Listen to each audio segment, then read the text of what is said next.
On camera. All right. Good afternoon. Good afternoon. It's to you.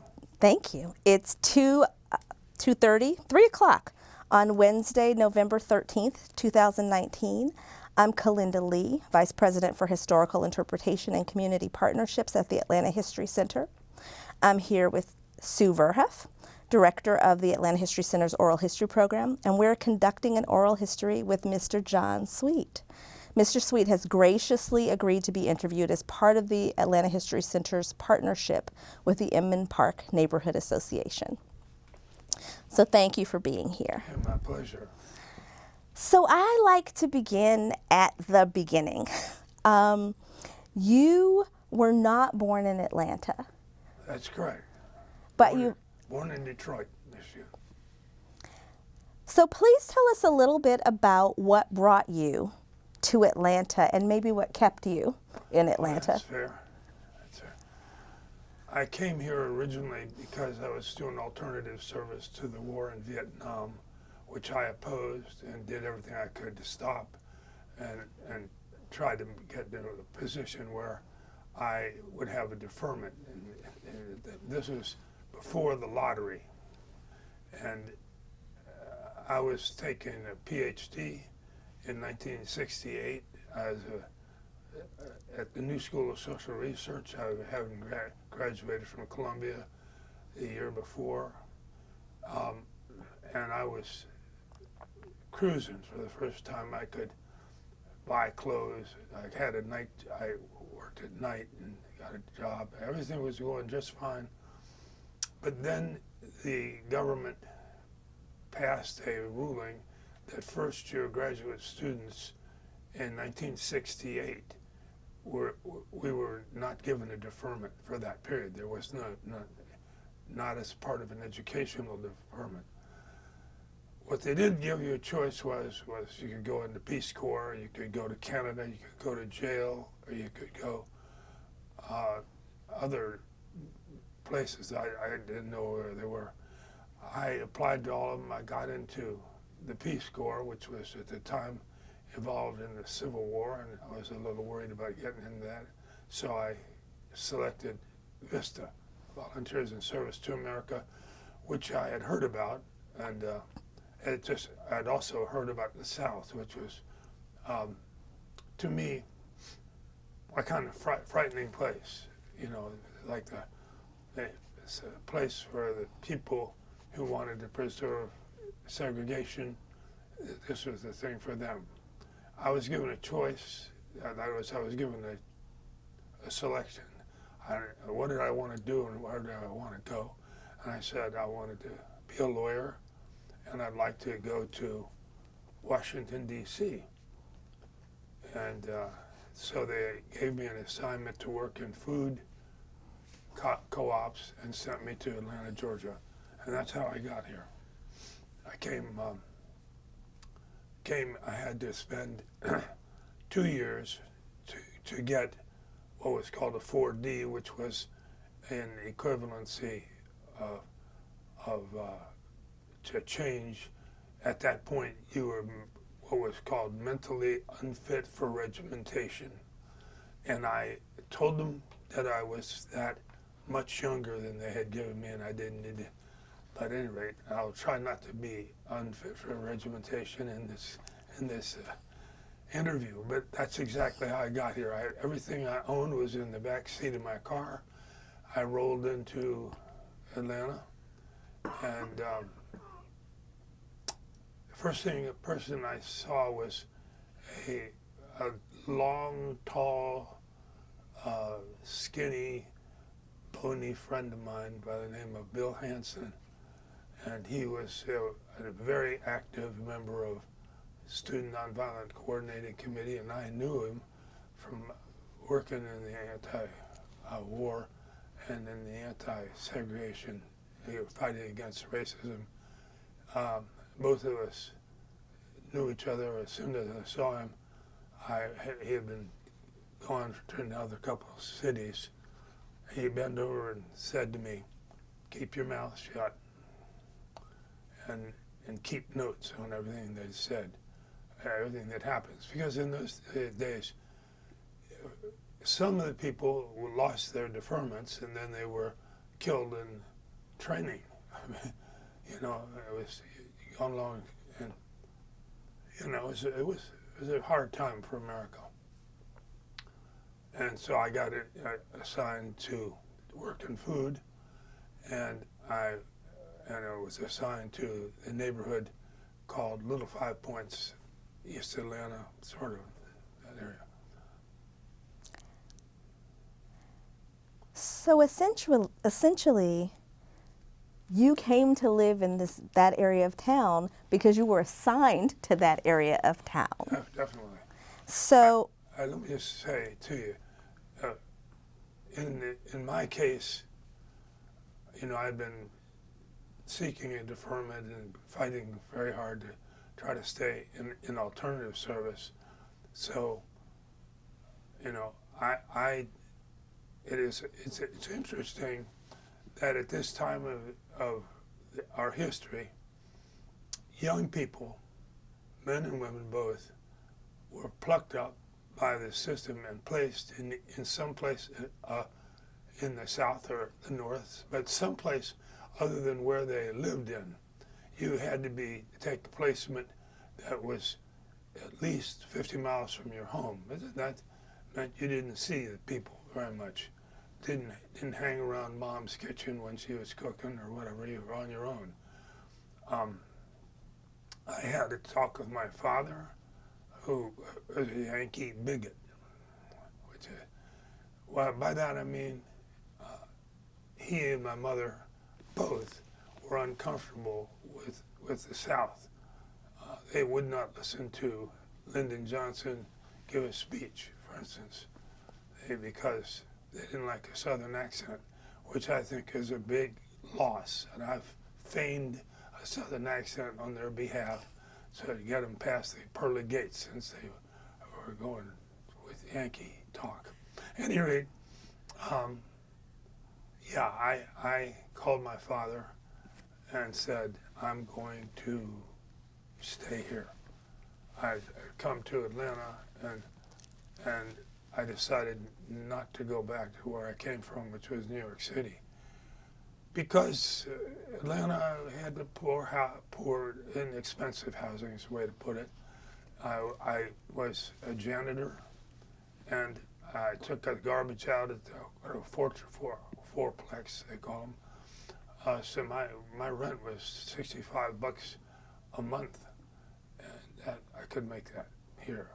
And I told my dad that I was going to stay here because better weather, it's easier if you don't have any money, and I had none. He just made it easier. And he said to me, I hear what you're saying. I don't understand why you want to stay in the South. But if you do know this, I'll never come to see you. And he held to his word. I stayed in the South, and he never came to see me, which is only an emblem of the dislocation, economic, social, educational dislocation of many young people who took jobs in areas of the country that they would never have been in. In my case, for me, it was a lucky, fortuitous thing. And I was thankful, even though my dad would only talk to me on the phone. I'll pause for a quick second. Sure. Sorry. We're back on. That's an incredible story.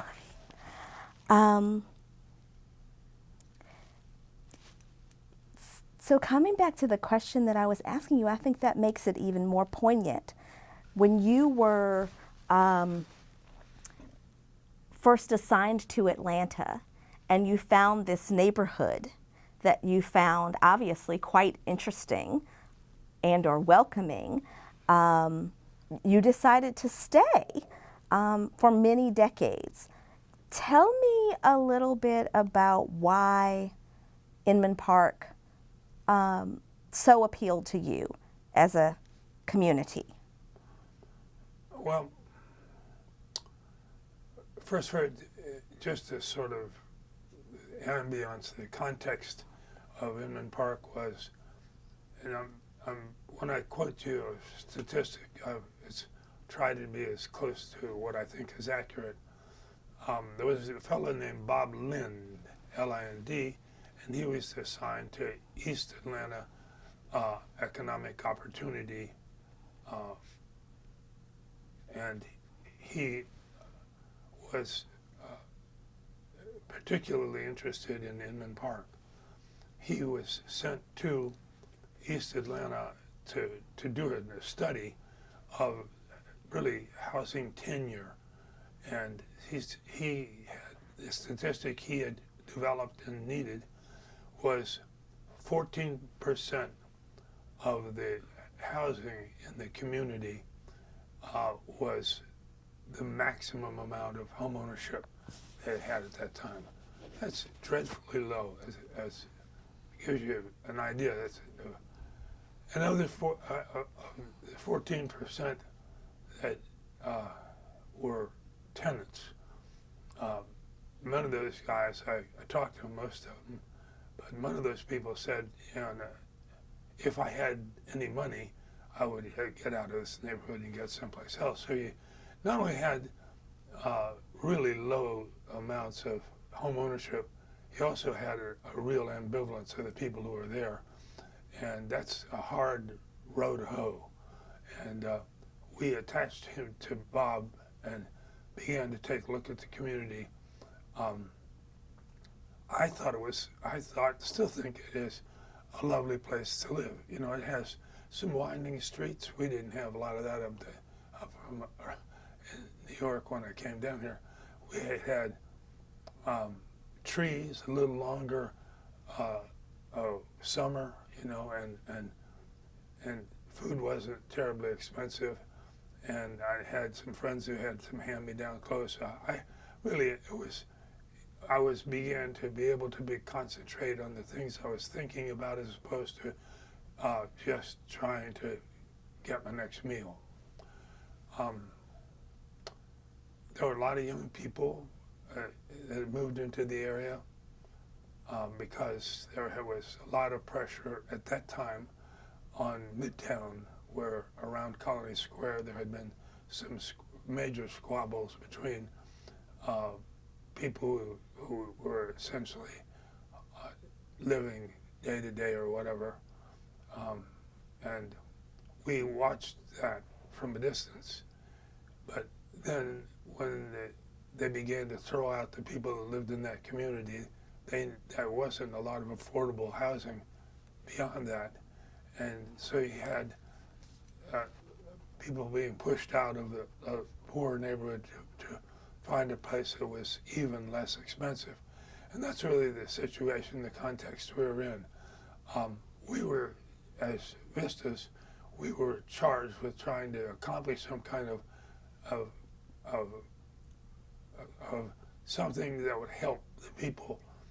And that brings us to really the first thing, which has to do with helping the people. And that is, if whatever you're struggling on is not taking hold, doesn't fetch, if you will, the problem with that is you're the problem, they're not the problem. They're probably telling you what they need, but you're not hearing them because you've been trained classically in some other areas. And, you know, Little 5 Points and Inman Park are a neighborhood that has a lot of color and a lot of interesting people, but they also are people that are interested in what they have to do with the remainder of their lives instead of talking about other things that may more classically you hear people who are working to better people's lives. They often say, I don't understand why they, or let me turn it another way. Somebody said to my grandmother, why are poor people poor? And she lay for about 20 minutes, and then she said, I think they never learned to save. And that in some ways, I've come to believe that it's part of the reason why people are poor. But I think, for the most part, they're off a mark, and the poverty is much more complicated than that. The poverty in Inman Park was profound, and it was violent, and it was racially separated. It's violent. The first year that I was on Elizabeth Street, 2 people were beaten to death on the street, and there were 5 rapes, and that's it was four stories high, 4 stories. There are not a lot of people around. I was around and felt the wrath. I saw a fight and tried to get in it. And the perpetrator said, "I'll be back in a minute. I have a shotgun at that, and I'm going to blow your head off." And I thought, what a gentleman for announcing in advance what his intentions were. And although it was hard for me, I really didn't want to see this woman be beaten up. I was compelled by pragmatism to jump into my car and get the hell out of there. So that's what I did. But I wasn't. There was a bar in downtown, little High Points. There was generally somebody cut or beat up once a week. It's called the Redwood, and it was the bottom of the pits. And interesting, colorful. One visit was enough for me, and I settled in, but it modified the way in which I lived and how I lived. I started essentially when I got out of Vista.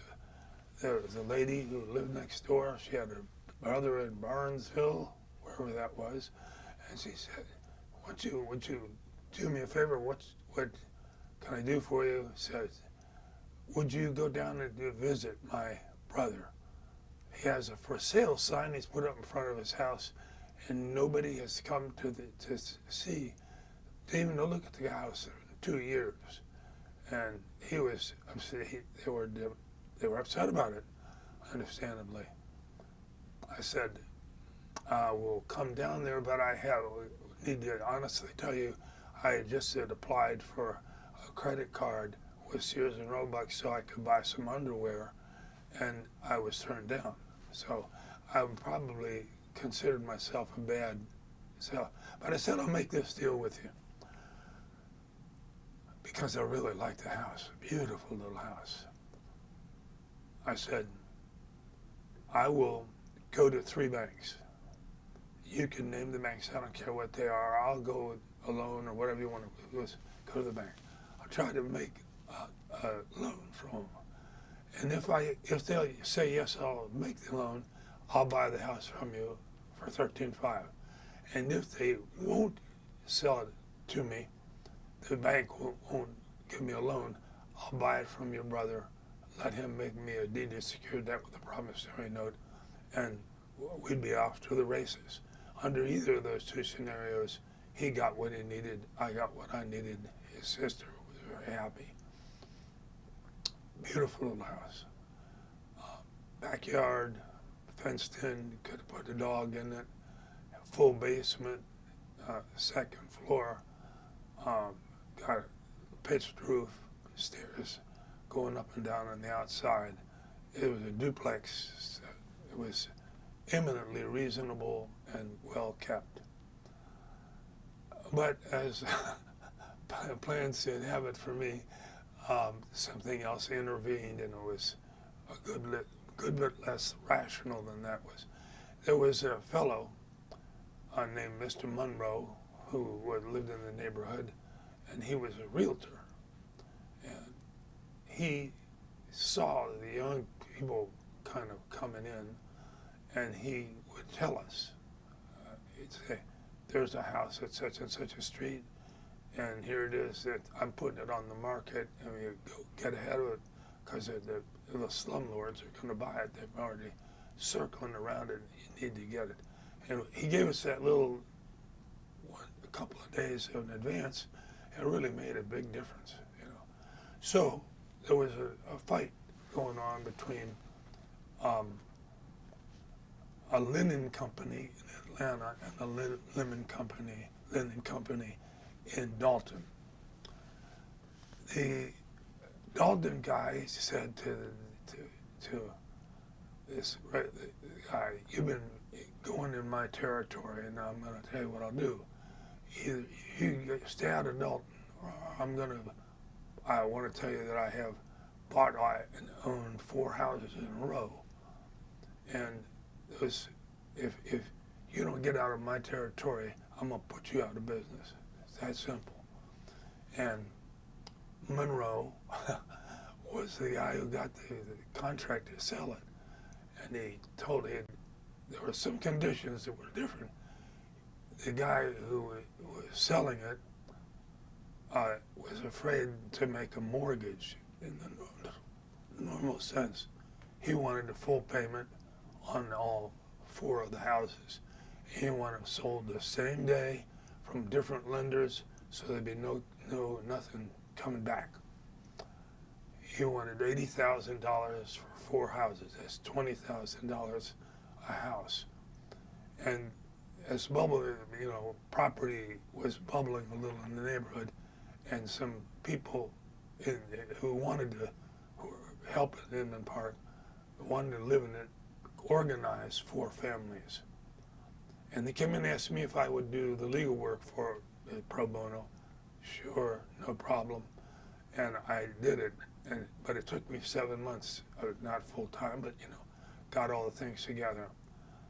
About a day before the closing, Herky Harris at CNS Banks, and Herky, I don't know where you are or what bank you're with now, but I apologize for anything I said to you that, at any rate, I got a telephone call from Herky, and he said, "John, I went out and looked at that house, and I can't lend you money on that house.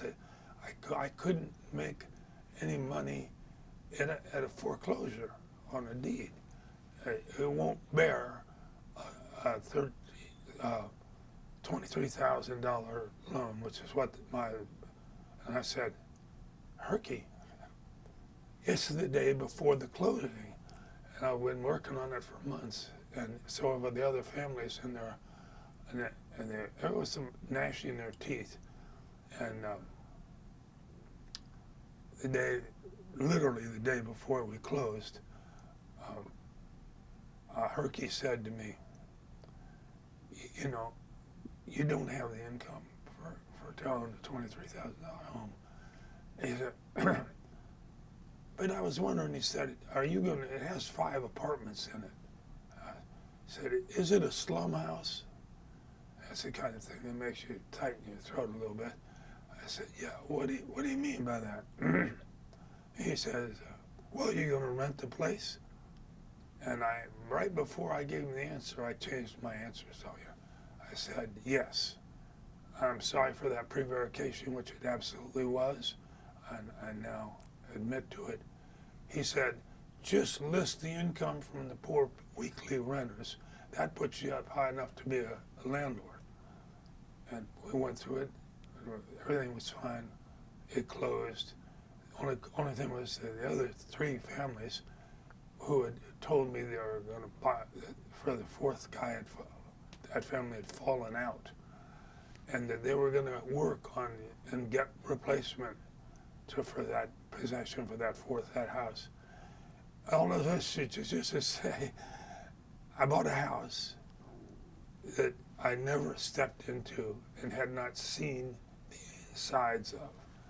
My first encounter with it, a day after the closing, was a wharf rat bigger than the ones they have in New York City. It was big enough, coming out of the doorway, and it came running toward me, and I dropped the flashlight that belonged to the kid up the street, and I was so depressed by it, I couldn't go back into the house for 2 days. And the family, of course, said they were going to get somebody else had wharf rats of their own or whatever, so they had their hands full. So I ended up having this beautiful little rational house, and dumping it for one of the great castles of Inman Park. It has eight fireplaces in it, and it had a tower that burned down and was patched back on. It was physically pink on the inside. They had sprayed it with a spray gun, which we had to clean off. It took us a couple of years to do that. But anyway, I settled down, and as things would have it, lucked out and married a woman, and we were started in the sort of life of struggling young pioneers, and I used to use that term. They'd call us the pioneers. The neighborhood remained somewhat dangerous, in spite of the fact that I was moving in. At that time, we had an aldermatic system, and they had a charter system in the city, which, like any other charter, which is another word for an incorporation papers, and it's a formal filing. That when you created a corporation, a charter, you had to put down the estimated period of time. And about that time, the estimated period of time for Atlanta was 1 year, 2 years max. And then we were going to be out of business as a city. And they changed their mind. We set up a charter committee to rewrite the charter for Atlanta. And at that time, it was Cecil Turner was the aldermatic person for Inman Park. And I said to him, we have a bunch of people that are moving in the neighborhood, and it's really been exciting and wonderful. We'd like to have a meeting with you at the house anytime that's convenient with you, and we'll sit down and answer any questions. And he said to me, I will come over to the neighborhood, but I will not get out of my car. I mean, that I think summed it up. He couldn't see getting his feet on the ground outside. It's too dangerous. So we said, okay, how about we'll make this deal. We'll make a flag for our neighborhood association and put it up all through the neighborhood. You can run the streets, and then you can count it out with your fingers or whatever you want to do. But he said, okay, we'll do that, and we did it. And in the process of doing that, we fell in love with our flag. There was somewhat of a political yin and yang, push and pull. Some of us wanted a blood red flag with no more on it than your blood. The second one wanted a fully red flag with a stripe down the middle of it. So the stripers won, and it started. That was really the beginning of the carnival, which with a festival we had in the neighborhood. We had a lot of young people. If they could get into the house and see them, the inside of them, you'd like them. So we did a tour of homes and morphed it beyond that to a much larger, I keep thinking we brought a giraffe, and I think I was dreaming at that, but we had all kinds of things. Plays, went on for a couple of days, Dionysian experience. Made us love being in the neighborhood. We rapidly developed a capacity to communicate with each other. And it always struck me is that when I got the directory of Inman Park people and I thumbed through it, all the street addresses and all. Very within a couple of years of living there, half of the people that were my friends were in that directory. We communicated closely with each other, I think is fair to say.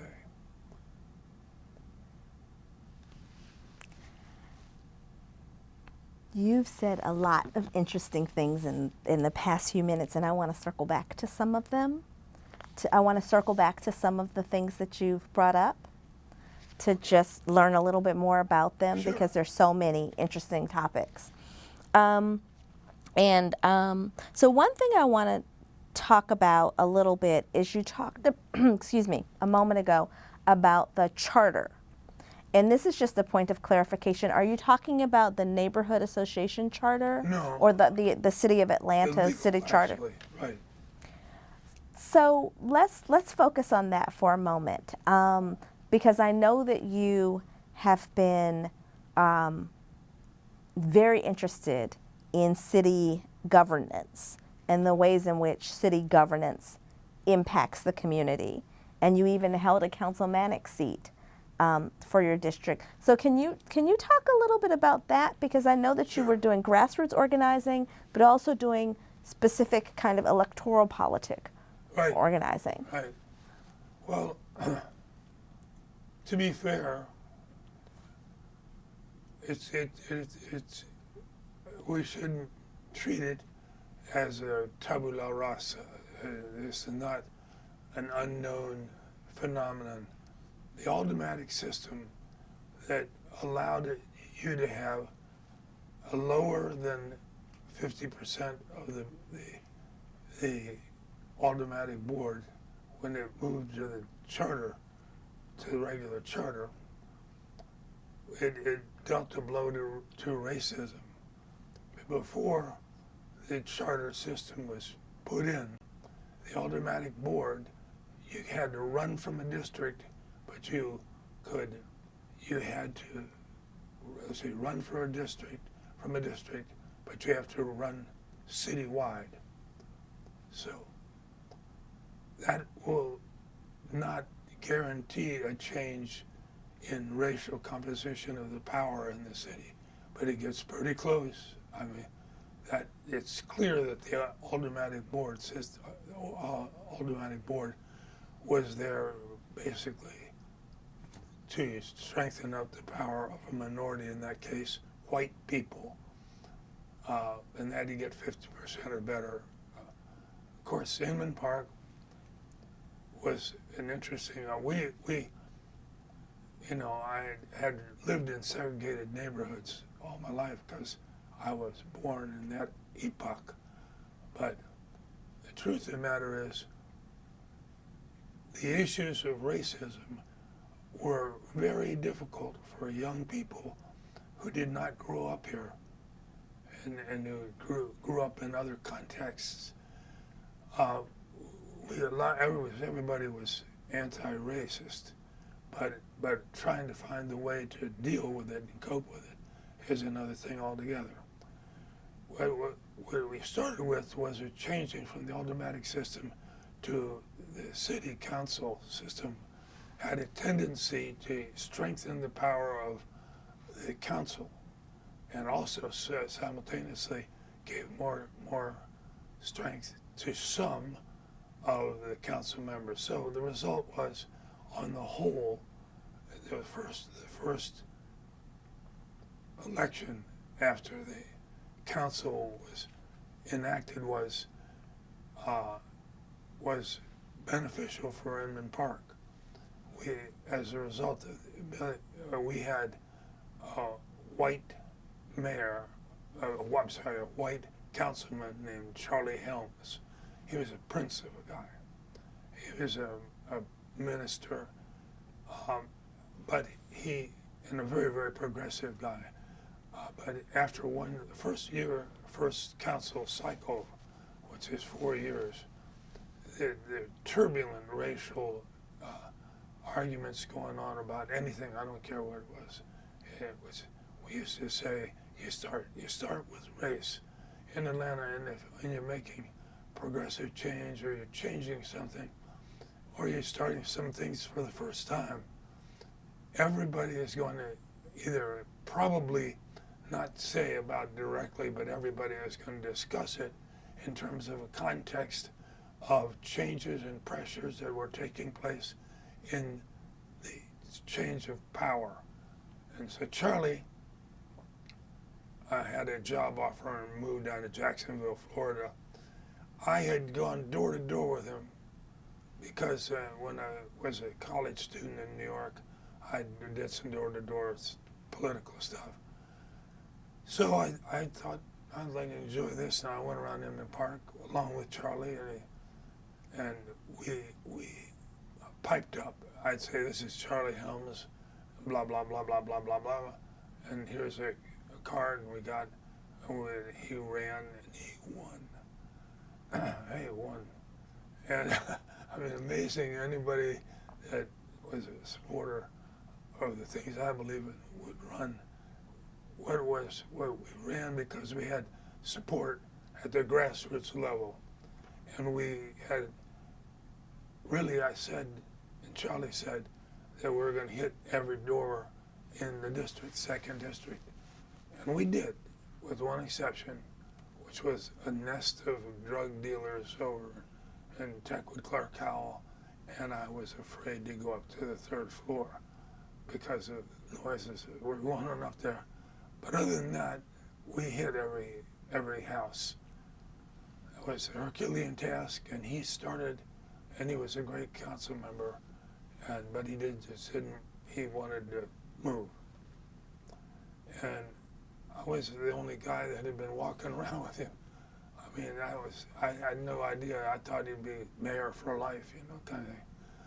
But it wasn't. So when he turns out not to it, we redid the same thing.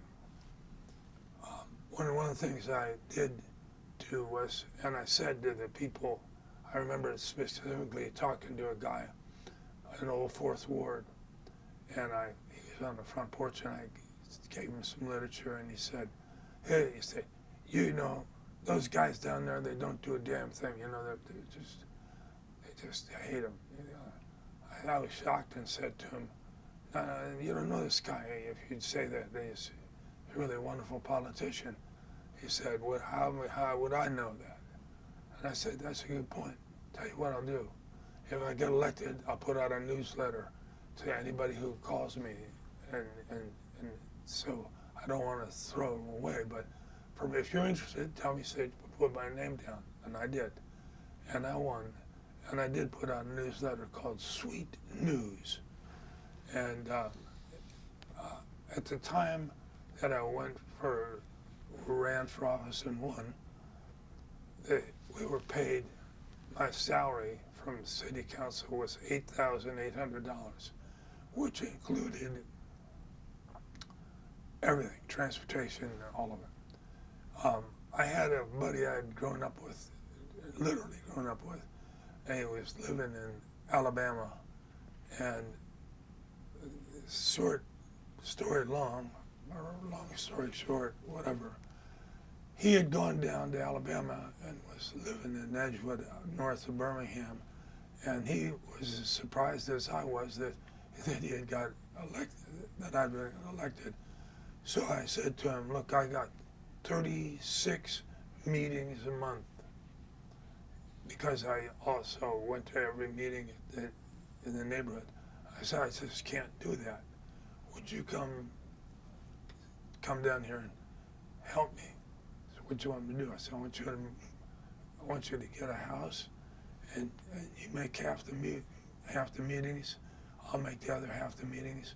We'll put together the Sweet News, and you do the constituency work. I'll give you an office for that in our law firm, which is over in Inman Park. He said, "Okay." But I said, "There's one thing you got to do." And that I said, "You got to buy a house. It's not the way. We need a house." And he said, "Well, I don't have any money." And I said, I'm going to buy the house, and I'll sell it to you for what I bought it for and use my credit or some way that I would trim me getting the house. And he said, okay, and I paid him the city council salary. So I ended up with nothing except a wonderful 4 years. And we, Matthew Johnson's his name and a good guy. We bought a house at the time on a Veterans Administration assumption of the mortgage that was soon thereafter to be abolished. But as usual, we were there at the last second. And we picked up the house, and the house cost $12,500. And he had to have some little money for a down payment. And we got the money by going to the Bond Community Federal Credit Union, which is one of the strange things that we managed to do, which was we set up with the Mennonites from our old Fourth Ward. They set up a Bond Community Federal Credit Union, so we had money that we could borrow and money that we can return to the credit union in little 5 points. It's a little bit complicated, but at this time the government allowed people who were Mennonites to get a deferment. The Mennonite Central Committee, they didn't want to fight in the war, but they'd do a public service of any kind. And they got it certified by the government. They gave them the basis to become a Peace Corps equivalent of VISTA. So the Mennonites came over and we started working on them. And this was, credit unions, this is a very, very strong credit union state. But all the credit unions in this state are industrially based. I work for Atlanta Gas Company, then there's an Atlanta Gas Light Credit Union. It was based on where you worked. The law wasn't, it was, but the law wasn't. The law allowed you to have a credit union that was geographically based. That is, your field of membership would be an area that you claimed for territory. So, with a kind of a how-to attitude about what the hell, it's just work, we set up a Bond Community Federal Credit Union. That was maybe a little diversion, but when I went to college, I studied economics. Complete. That's almost everything I did was economics of one form or another. My mother's used to say, you're the only kid I had that knew how to run the system. Yeah, thanks, appreciate it, love it. And there was some truth in it. I knew one thing about poverty, and that is I didn't want to be in it. I was born in a housing project called John A. Smith in Detroit. And I never got, so you want me can understand how enamored it was for me to, by accident or by fate or something, to get up to where I could stand up and actually buy a house, or actually buy a house for the guy that was working with me. And we did it. We broke all the rules. And we got away with it, which is more important. We broke it we got a field of membership, and it was our community, Inman Park, Lake Claire, and Candler Park. And that was the field of membership. And I was running it somewhat. And the NCUA, the National Credit Union Association, sent their people down to examine our books. And the guy said, you're going to have to liquidate your credit union. I said, what are you talking about? We've never had a single delinquency on anybody. You can't do it. He said, yeah, but you might. I said, love, you need to write this down on your little book. That on the day you were visited by us for the first time, and you may need that when we go to court, but you're not going to liquidate our credit union. That's not going to happen. And they said, well, you know, you've got one big problem with your credit union. I said, what's that? And he said, he said, I think it was 85% of all the money that you had to lend to other people was secured by real property. He said, what are you doing? I said, we're going to buy this neighborhood. We're going to own it.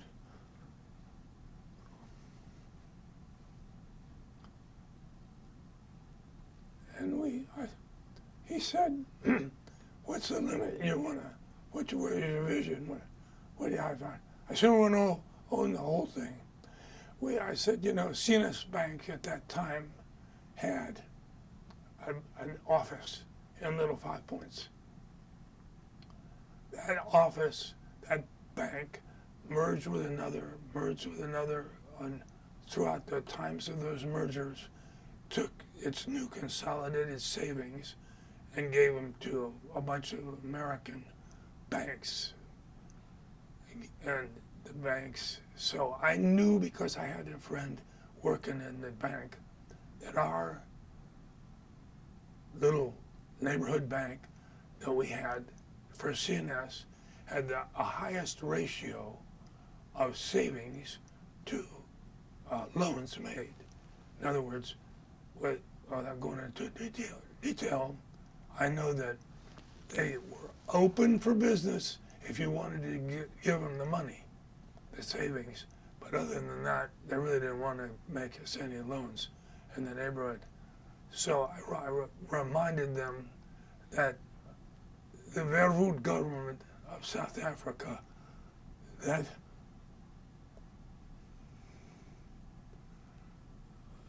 shot the people in Sharpsville.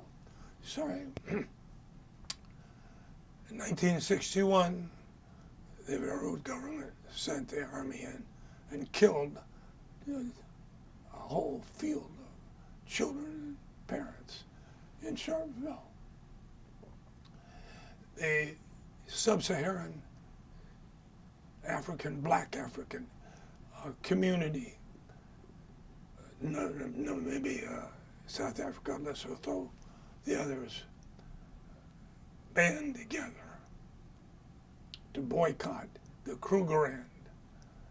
And American banks came in and buttressed up the Krugerrand so that the fascist, call it what it is, Verwoerd had been put in prison during the Second World War for a communist, he was accused of being a communist or whatever, I don't know, at the university in there.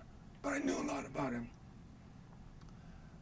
And when we were considered, you know, what I said to them is, you're not going to take our savings back and liquidate them on some technical rule that you have about your capacity to save your bank, which you think might have a liquidity problem.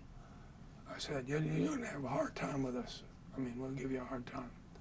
He said, what do you want?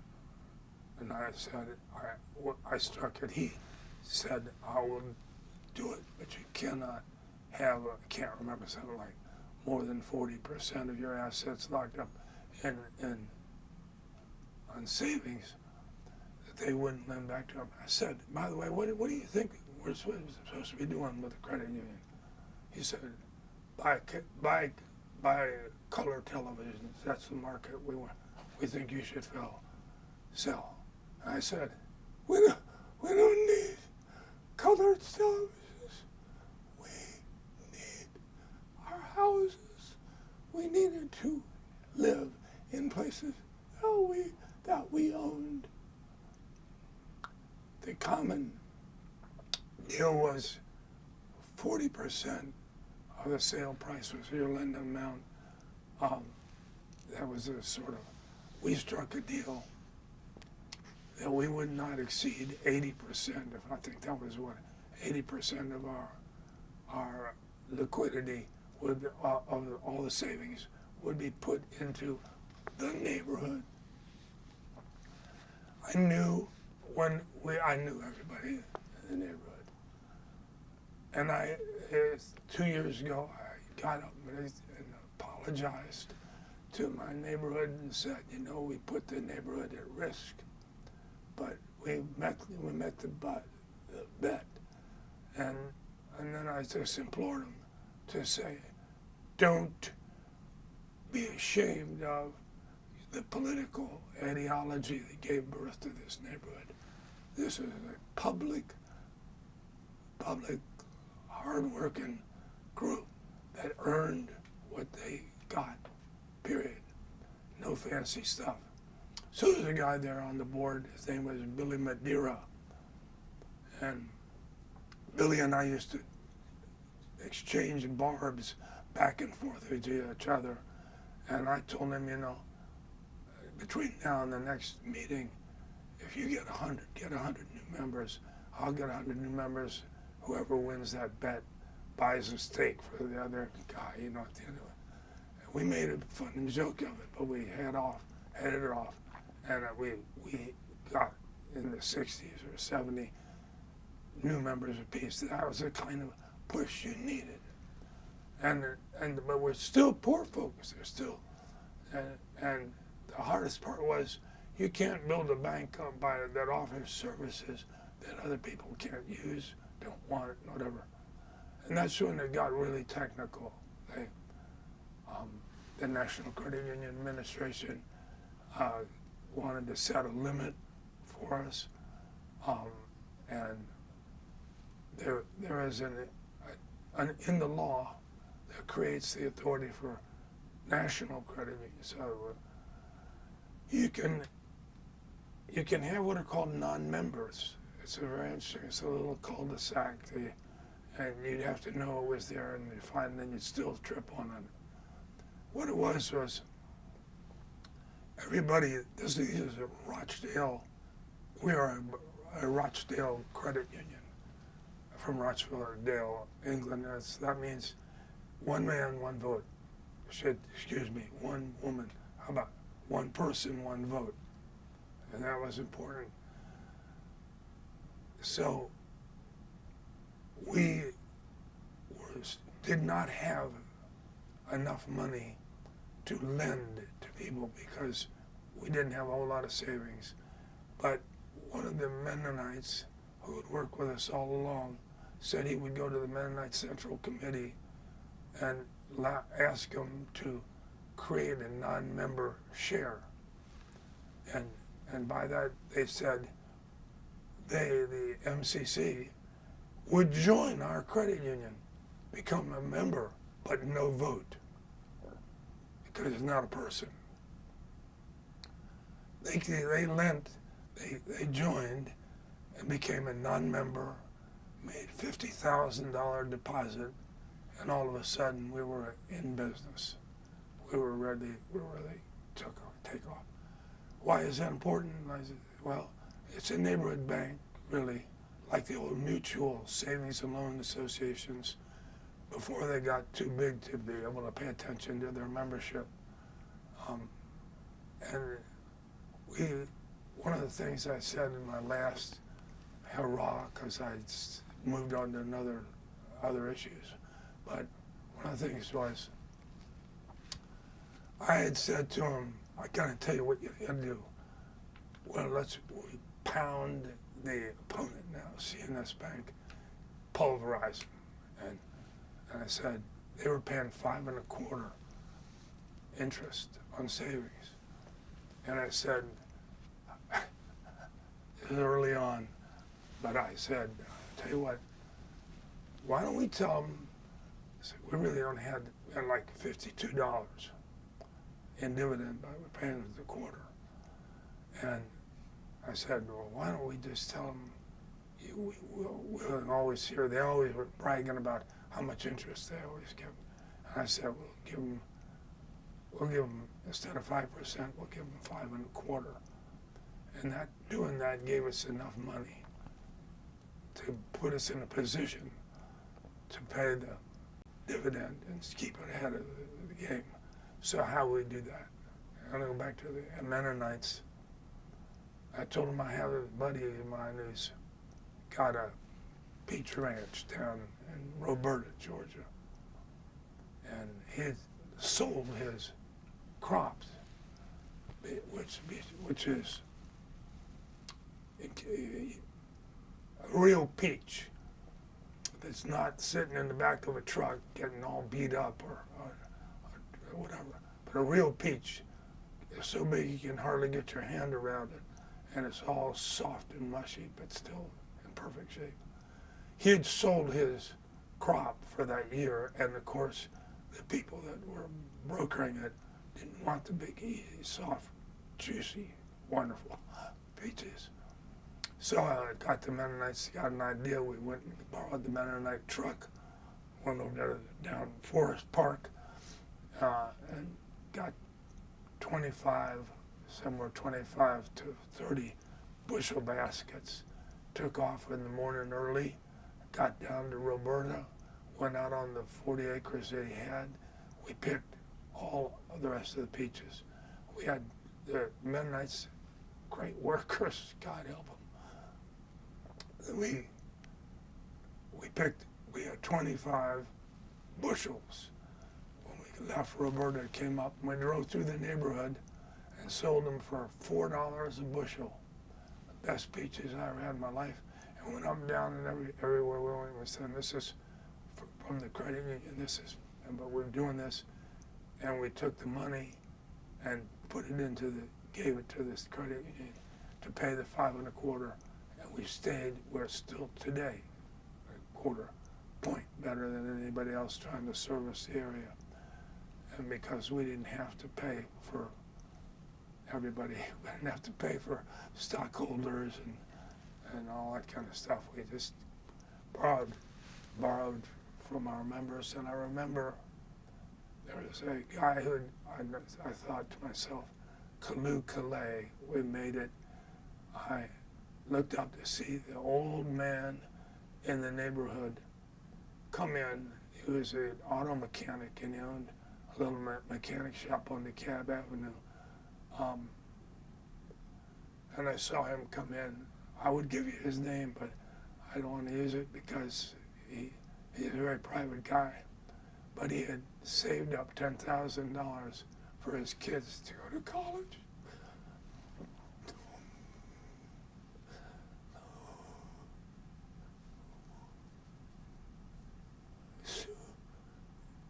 Soon as it was over, he came. I saw him. He put $10,000 in our credit union, and he cut off the sales of CNS. That was the most important thing, is to get the trust of the people, and we got it. Time for me to move on, and I did. Found other fish to fry. Got married. Charlie Helms married us, and then we had a baby, a little wonderful little troublemaker, and my wife was I don't know where she had a deep feeling about public schools. I'm not overestimating to say she's a public school militant, but she is. She's not a Jew, but we went to Hebrew Academy. She's not a Catholic, but went down to St. Thomas. We visited all the schools in the year before our kids started in school, Cassandra. And she finally decided on Mary Lynn. Mary Lynn was in Camden Park, and it's Jason. It was a feeder school for Inman Park at the time. And she was so constructively aggressive about it. That the first year that our child ran to go to school there, Midge was elected as the PTA president. First time she's. I went to a PTA meeting, and I was sitting there, and there was a good turnout, and there were 3 men in the room, and 2 of them I knew. I mean, I only missed one of them. It was clear that if you were a man, you're not going to have any really influence in the PTA. But I said, I mean, I was wondering, who does? Why are men non-existent in this great PTA? And I figured it was because they didn't have athletics. And the University of Georgia in Athens, other educational institutions you can think of, have a pertinent to them athletic leagues. So I went over to school, and I was talking to some of the parents, and they said, how do we even know that these kids would play if we set up a soccer field here? And I said, I went out in the hall and put my hands out like it was, the bell was ringing and the kids were getting on, put my hands out like I held them out. And I said, if there was a soccer field, would you play? Yep. Would you play? Yep. Oh, first thing, yep. I mean, that was the last conversation about demand for this thing. I went down and incorporated ISA, Atlanta Youth Soccer Association.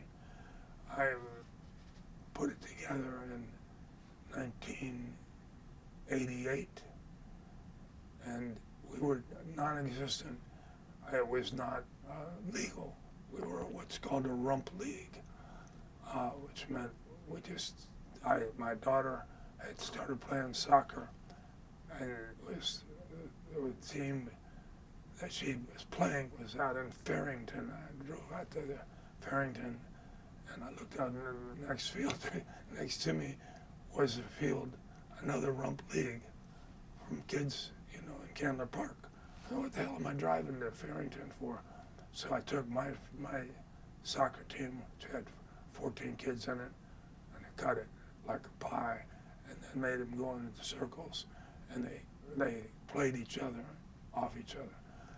And that, I tell you, the only question is why it took so long for us to do it, and why we ever let anything interfere with it. We started it, and I started with four teams of 4 kids apiece. It's a rump league because I needed coaches. I would love to have had you to coach. Was very important. Now we're playing what I consider big time politics, because we're building a soccer organization, and we say things like this. I was the ref. I'd go out in the middle of the field. I'd put the soccer ball down on the ground, and the parents couldn't hear. So I'd say, this morning we're going to play ball with Russia. This morning we're going to go play ball with Israel. We're going to be playing balls all over Africa. We're not talking about going down to the batting cages and hitting some ball. We're talking about all the other people in the world you're going to get to play with. They're going to be playing the same thing you're doing, same rules, same everything. I said, take a look at the ball now. Look real hard. It's got black spots on it, and it has white spots on it. Okay, and all the balls are equal. I asked him, do you know how many soccer balls were produced last year? And in that year, 80 million. I looked up the figures. I'm saying we're not going to be talking about baseball with all its subjective choices about whether or not somebody will hit a legal ball. Or soccer is a game, and I don't mind saying the other, whatever that thing is, frisbee, is even more egalitarian than Inman Park, than regular soccer. But the truth is that we just started out every single time a season came around, we cut the balls in half and doubled the size, open, cut it, double the size, go. And what we needed most were coaches. And I could see people in the neighborhood, they'd be out in their fancy little shorts. Of course, we had our fancy little shorts, but they're trying to look good after work, while they were staying toned up. And I'd see him and I'd think, poor fella, he could be reffing soccer right now. And what a thrill that is. I can't even tell you. It's incredible, wonderful. We had Modibu Kadale, a taxi cab driver, and ran the Black Stars. And he and I both had the same value structure. So we implemented it. And I just want to tell you a couple of examples. One of them is if you came down there on a Saturday morning and I had a team from Grant Park and he would bring the Black Stars over from West End, we might have a team where all black kids on one team and all white kids on another. And we agreed that was never going to happen. We lined the kids up. You go that way, you go that way. And so we balanced it out racially. I don't know anybody who had a referee who was a woman. In the early, it's all a macho thing. So I came and I leaned down the front of the ball, and the kids came out, and I said, I'm going to say this one time. When she says stop, stop. And they took the whistle and put it on. Girls, we needed to have the images, if not the reality. We'd go into the reality, but we had to have the goal setting of having an integrated soccer field every way we could. And I had, and then I'll tell you this, and then not leave the soccer alone because I love it. I learned, never played it in my life, don't know. Can't make a lot of the calls, but I loved it. So I can't remember exactly what I was going to say about it, but we broke it off. We now have 1,000 kids playing. We built our own field, the first city of Atlanta soccer field as an Arizona Park, and that is the first soccer field built by the parents. It was bought and paid for by the parents. So it's, and there were there were plenty of adults who said to me, you can't, I want my kid to get a scholarship. And I want to report that there's a lot of money in it now, millions worldwide. And it is played, I remember. I realize I apologize for this, but I'll apologize again.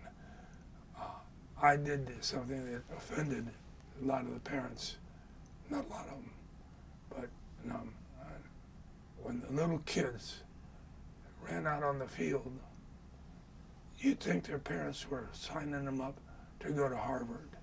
I mean, they're so nervous. The parents are so anxious about trying to get into a good school that they yell at the kids. I don't think it's good for them. I had this guy, when the ball happens to amble into the score, I would take my little pad out of my pocket and I'd reach for my non-existent pencil. There's a pencil, and I'd make a little mark on it. Then I'd fold it back up and say, okay, we're going then. Let's start the game. Let's pick it up. After that game was over, a parent came over and said to me, I don't like you. I said, you don't have to like me, but if you want to play, or you want to coach, I'll give this lanyard to you. But until you do, it's my game. I'll give it. And he said, you don't understand our society. I said, probably right. And he said, you don't understand. Kids have to learn to count. I remember this. I said, right. He said, you don't mark the score down. They've got to learn the numbers. Learn the numbers. I said, you're right, except that we think it's also important that your son gets knocked down by a young woman, 4 years old. We think that's important. We think it's important that children can read across the blackboard of your mind. When you looked at the ball, you're on the left side, and then you go to kick it it's on the right side. And when that ball crosses that blood-brain area, it helps strengthen the capacity of kids. They then can read better, faster. They socialize and everything. And I said, let's see, there is something else. Oh, yeah, there's the score. Yeah, I said, he really believes in what he was doing. I think soccer cures cancer. Soccer has very few what we call barriers to entry. And when you had an organization, any kind of organization, where you're trying to bring people together to work on things, you want to have as few barriers to entry as possible. So that actually has a lot more to do with Inman Park, which is that we took our barriers down as a neighborhood. We began to do things like, we had a group of old people. I'm now the representative to anyway. And when you lived in the neighborhood, we really did not want to segregate the neighborhood by age. We didn't want to have institutions that made it more difficult for people to live there. And one of them is the incapacity. For instance, in your bathroom that I just went to here, there is not handicapped bars for a wheelchair, okay? You don't see it. There wasn't wheelchair that we were working on. It was sidewalks. And in a poverty neighborhood where there's a hierarchy of what gets maintenance that does not get maintained, sidewalks get broken up and they're at the lower end of the totem pole. And it is now, we have gone through the neighborhood and pulled up all the tiles. We've been doing it for 2 years now. And now we can have wheelchairs. You don't have to be afraid of walking down the street. What we did, we went and contracted as a neighborhood association to one company, and that company said they do it for a standard fee, and you had look alike. We have now started. Well, there's a wonderful senator from our neighborhood, Nan Orrock is her name, O-R-R-O-C-K, and she gave a speech about 2 or 3 years ago in which she said we need more infrastructure. and that stuck in my mind. And then all of a sudden I realized the potential for addressing a problem is all around us. I mean, you just got to be willing to do it. And willing to do it means taking a chance, assuming some risk, listening to the people you're trying to serve, and then get and do it. If you get knocked down, you don't get to succeed. Dust yourself off. There's plenty to do. There's no reason, if you are an activist, for you not to have some purpose, active purpose. And we're now Inman Park. Hell, I didn't like the festival. My wife said, don't bother about talking about things you don't like. So I wasn't going to say anything about the festival. But we have a festival that I've never participated in. I'll go house sit at one of the places, but I never liked it for a bunch of, not very well thought out ideas. One of the secondary effect of having the festival is we have got $50,000 in the bank.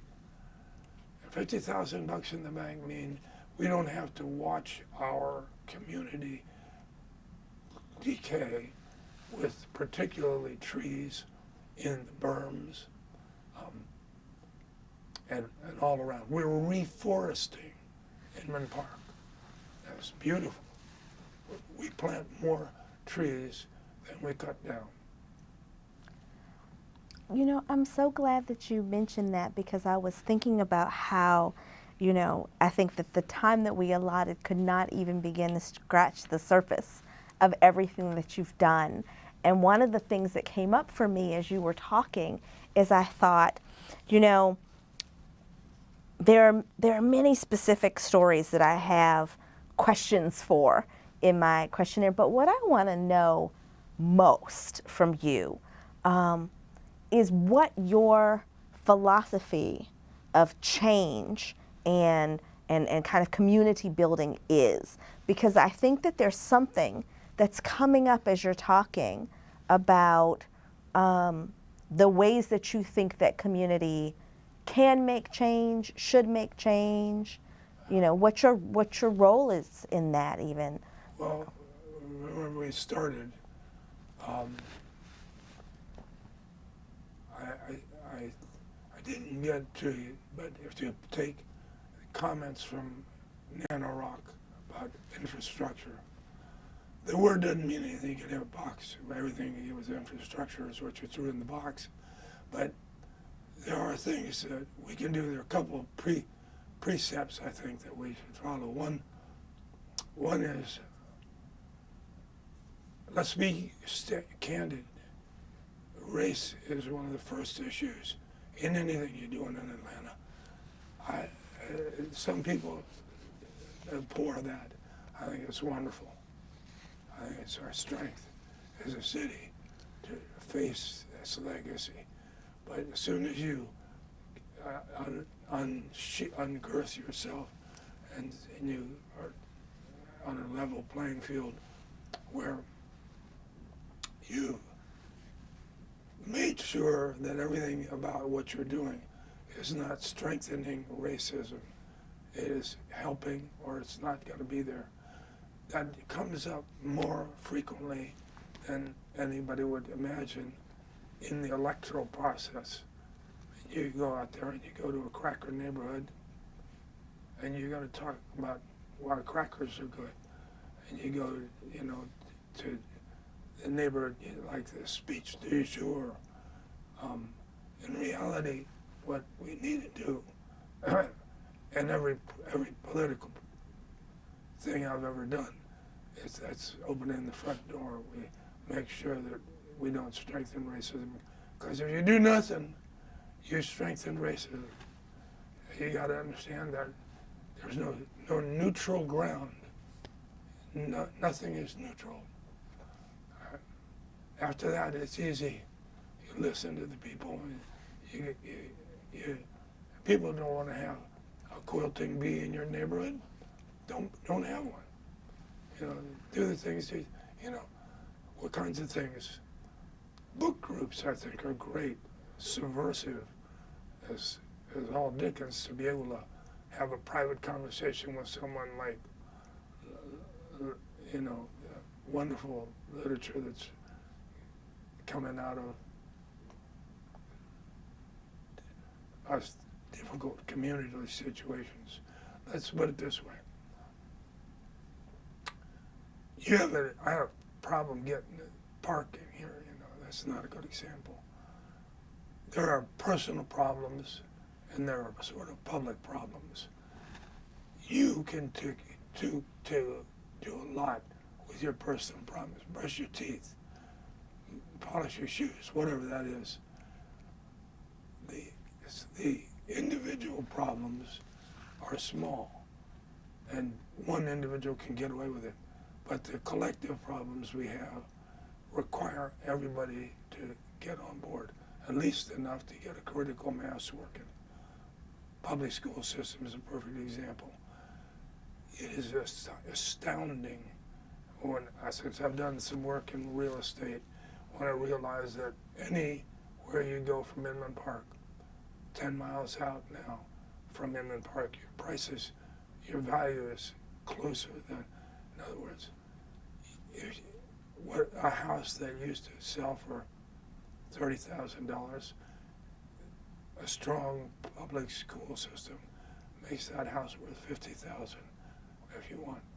I think when I moved here, I saw all these white people in the north, all these black people in the south, and then this precious little band of people who wanted to live in an integrated neighborhood.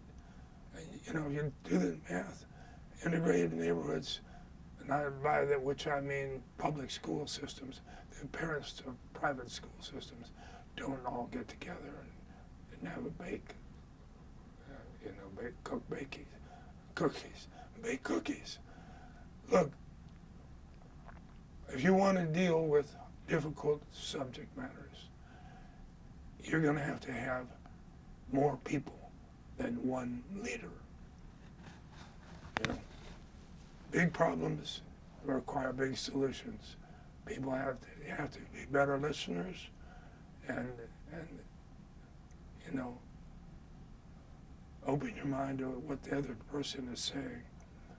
I'm amazed at what things people could do if they would listen to each other, including the people who are talking. And when I ride on the car going home today, I'm going to listen to a government that makes a show of its incapacity to share, or to listen to all the parties.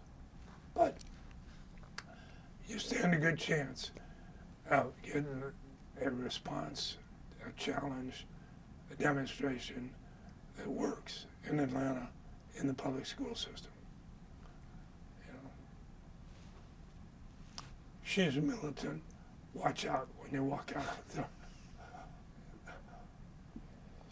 She served for 8 years on the PTA as the head of the facilities committee. You want to talk about something that's hard work, trying to get an upgrade on a public school. Big needs, not enough assets, but wonderful, and we're doing it. Somebody called me up on the phone, and he said, "You're trying to make Mary Lynn into a private school." And he was living down in North Grand Park. And I said, "Look, I understand how you feel. I think you are saying is we're trying to make Mary Lynn into a great school." And we're using coded words like, college. And I said, we want it to be a great school in and of itself. And then if I'm accused of having too much influence over our development, and it's causing it, making it more difficult for nearby schools when people are struggling to get into the STAR school, the answer is It's necessary to break eggs. You want to have scrambled eggs. Got to break the shells. This guy said to me, his name is Mr. Proctor, wonderful guy. I apologize, Mr. Proctor. I was representing a lawyer. I'm a lawyer. I was representing a guy named Tree Man.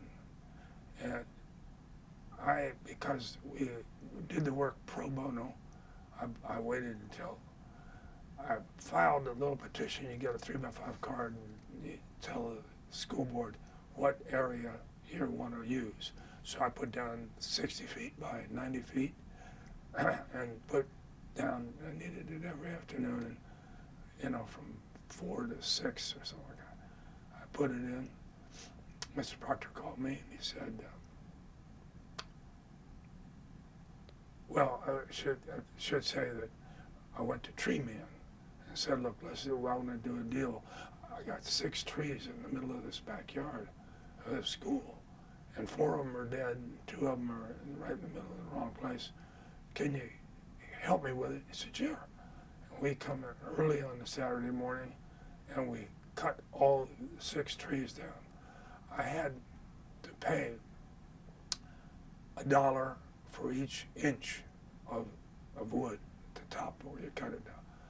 And I paid $145 that day. So that took care of this, getting the stumps ground out. And we raked and put leaves over it. It was a fall time of year. And the next Monday, not a word from anybody. Nobody said anything. About 3 months later, I got a call at my office. He says, John. I said, yes, Mr. Proctor. John, what are you doing? What do you mean? Sweet innocence. I couldn't do the theater ever. I said, what are you talking about? You know what I'm talking about. You cut down the trees. And I said, oh, those. I had built a soccer field, welded it in. That was the first soccer field we built. And he said, well, I guess you just can't undo it, can you? So, and that's, you're not going to be able to undo some of the things. Hopefully, you won't get that pile of done things too big. But there are people to help you. Other people like you and want to work with you and want to pick on problems. And there's no more constructive thing you can do for your city, state, federal government, but most of all for your children, to demonstrate them through your behavior how they can work together. Then we can solve the problems of bad trees or bad sidewalks, all the rest of it. It's all within our capabilities, and it is not a good reason for reaching out and grabbing the hand of the person next to you and giving it a try. That's it. Thank you. Thank you for your generosity and your grace in sharing all of that. Yeah, I mean, I've indulged myself enormously. If somebody wants to do something that'll be harmful, I'm not going to help them. And if there's an opportunity to help somebody, I'm going to do it. Thank you for this interview. Sure. Thank you. Wrap. Thank you for coming. Thank you. Thank you so much.